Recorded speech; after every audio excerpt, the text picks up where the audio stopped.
begini, ini akan masuk di sini. Sehingga ilmu yang kita pelajari sewaktu kita taklim sendiri kah, baca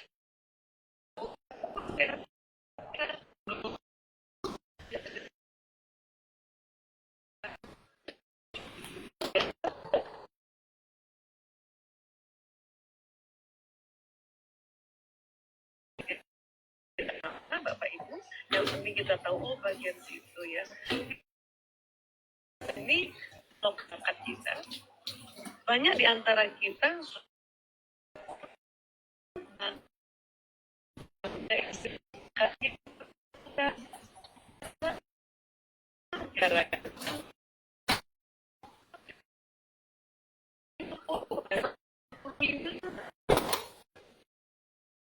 kita purna bakti nggak usah takut, nggak ada pekerjaan, asal rajin sujud aja nyala di sini.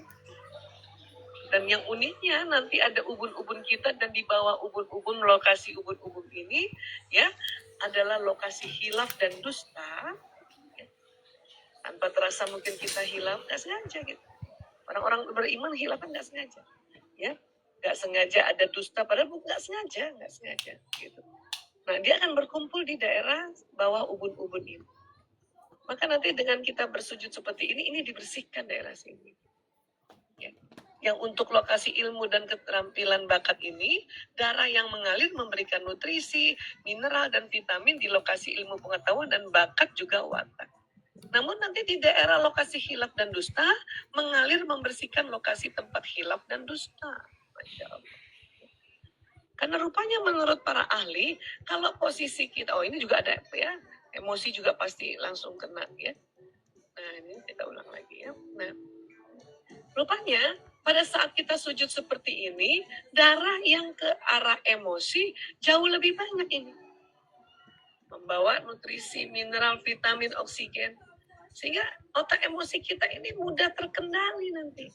Mudah di-manage, mudah dikelola dengan sujud ini. Semakin umur kita kan sujudnya semakin banyak ya Bu Yani. Maka ini kan luar biasa berarti. Tempat-tempat ini sudah dialiri darah. Karena para ahli mengatakan posisi kita ya, kalau berdiri nih, misalnya nih kita berdiri nih seperti ini, daerah di yang tempatnya ilmu, tempatnya watak bakat, tempatnya hilaf, itu sedikit banget kena darah tadi. Sementara darah itu tadi kan membawa nutrisi, vitamin, mineral, oksigen. Apalagi habis istighfar.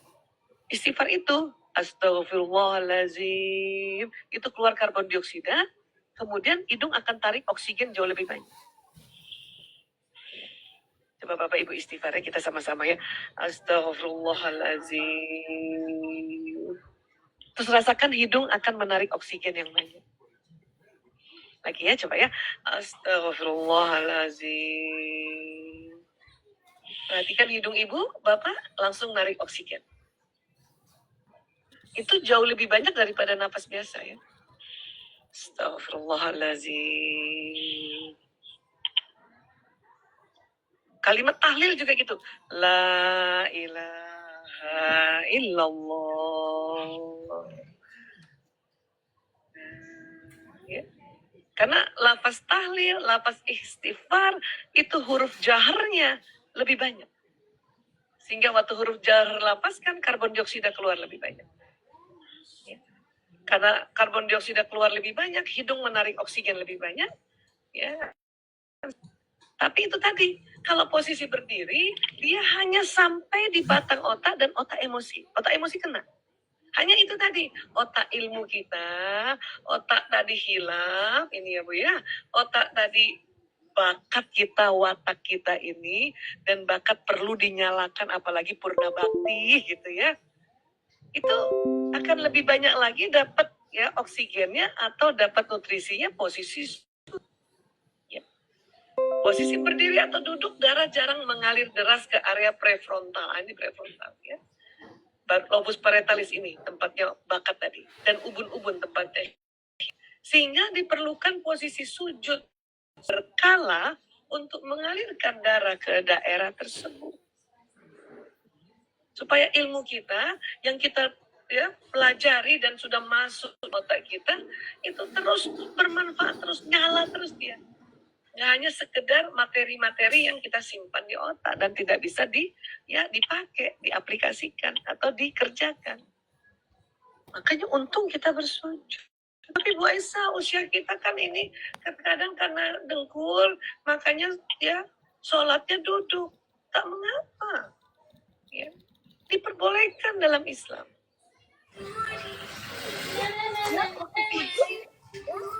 Kan ke daerah emosi dan di daerah otak kita ini nggak sesempurna waktu sujud seperti sebagaimana awalnya.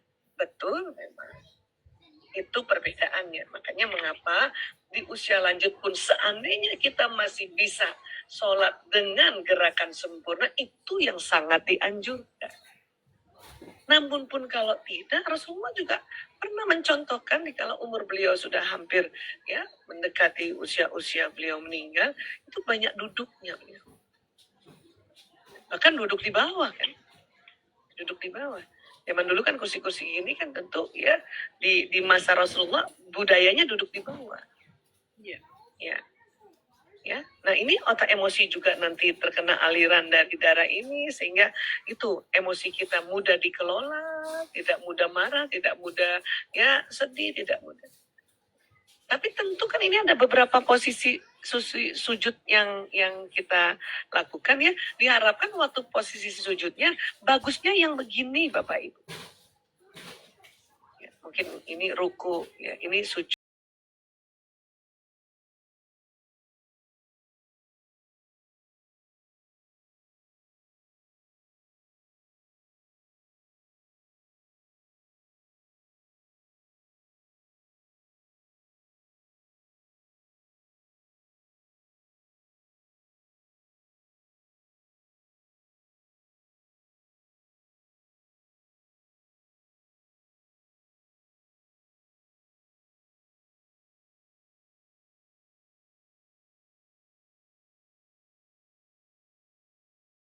Ya, tidak terakses istilahnya. Ilmu yang kita pakai selama ini atau kita dapat dia nyala kan gitu. Ya. Ini hikmah, salah satu hikmah dari jutaan hikmah, posisi sholat. Dan tentu secara penghambaan, secara ubudiyah, posisi sujud itulah di situ. Ya, Rasulullah bersabda, "Aqrabu ma yakunul abdu min rabbih wa huwa sajidun fa'akthirud doa." Yang paling dekat antara seorang hamba dengan Robnya adalah ketika ia sujud.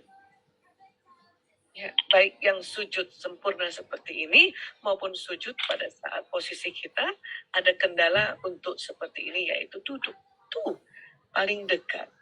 Maka perbanyaklah doa ketika itu ya. Rasulullah bersabda seperti itu. Insyaallah. Bahkan sebetulnya bukan sujud terakhir. Semua sujud. Tentu memang afdolnya kalau kita melakukannya lagi sholat sendiri. Karena setiap sholat sendiri sujudnya mau agak lamaan.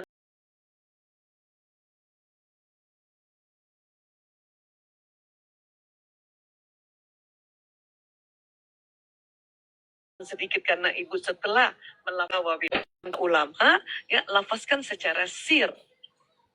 Ya, bukan dizahirkan gitu sir. Ya, tapi kalau kita sholat berjamaah ya kita kan mengikut imam ya. Kalau imam biasanya agak lama di sujud terakhir, baru sempatlah kita lafazkan doa yang kita harapkan di sujud terakhir. Tapi kalau sholat sendiri, Allahu Akbar. Kondisi apapun kita di sinilah dekat kita dengan Rob. Ya, nah ini yang luar biasanya. Sehingga zikrullah yang paling utama dari cara-cara lain adalah memang sholat.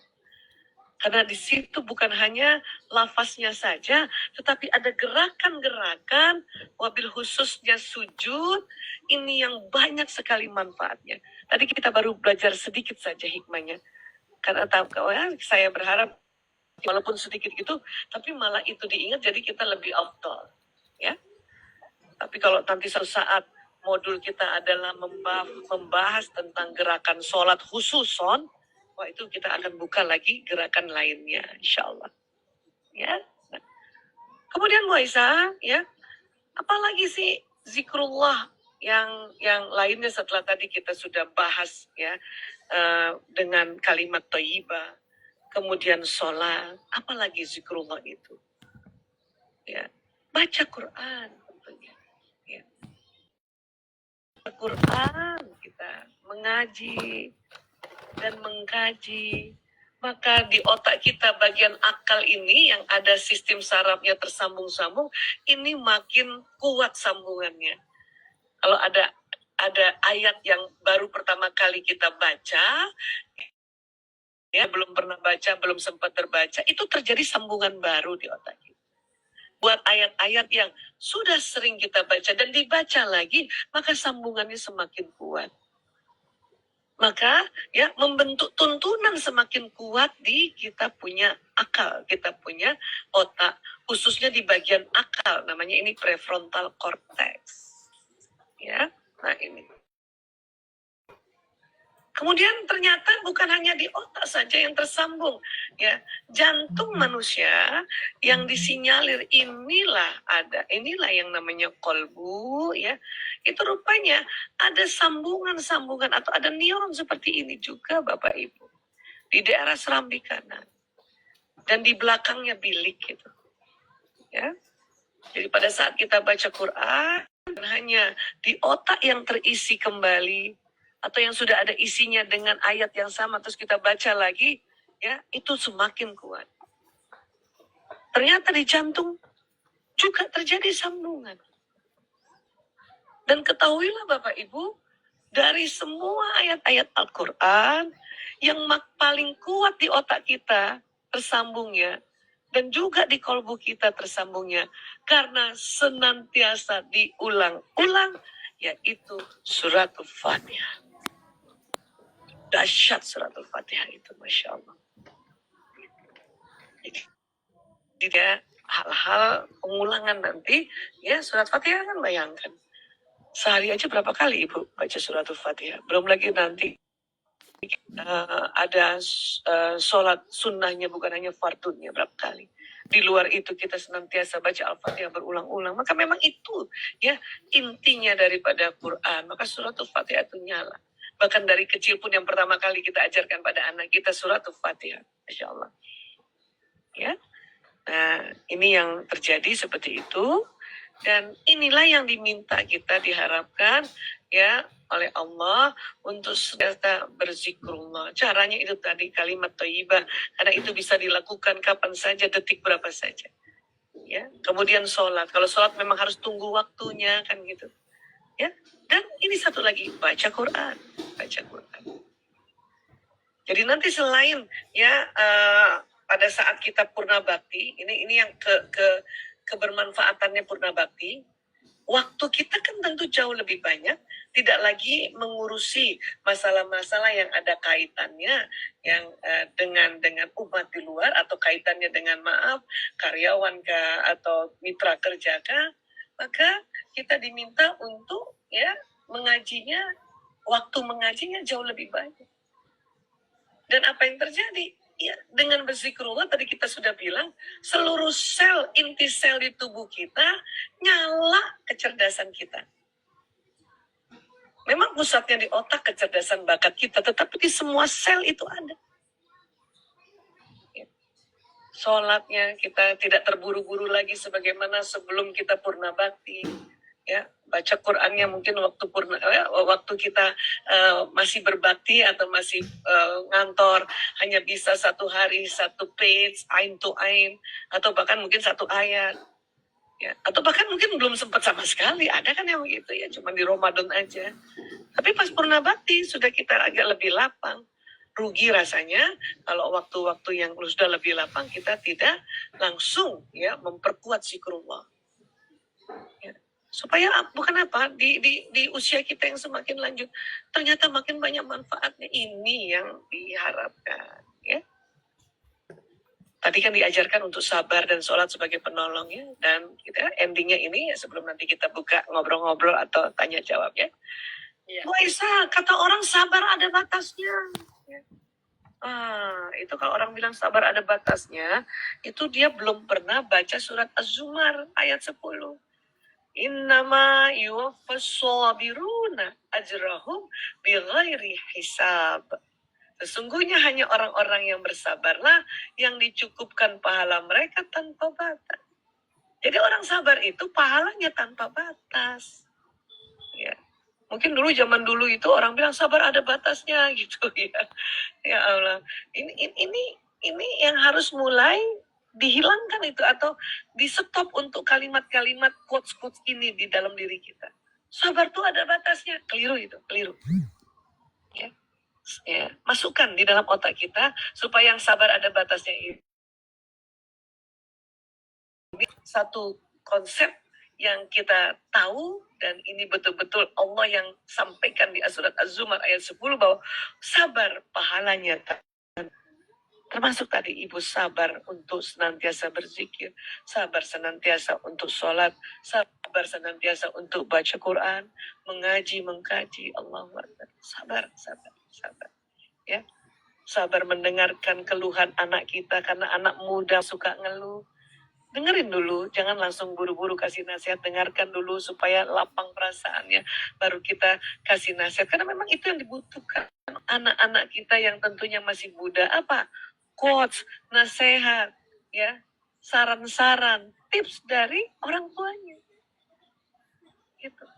Hanya terkadang anak-anak keselnya, belum lagi mereka mencurhatkan apa perasaannya, kita sudah kasih nasihat, makanya kadang mereka kesel. Ya, pokoknya doa aja. Setelah itu berikan ya, langsung pasrahkan pada Allah. Allah yang mendorong doa ini. Allah yang nanti ya membuat doa ini jalan berbawa. Kalau berdoa, sebutkan yang jelas keinginannya apa, kemudian bayangkan apa yang diharapkan.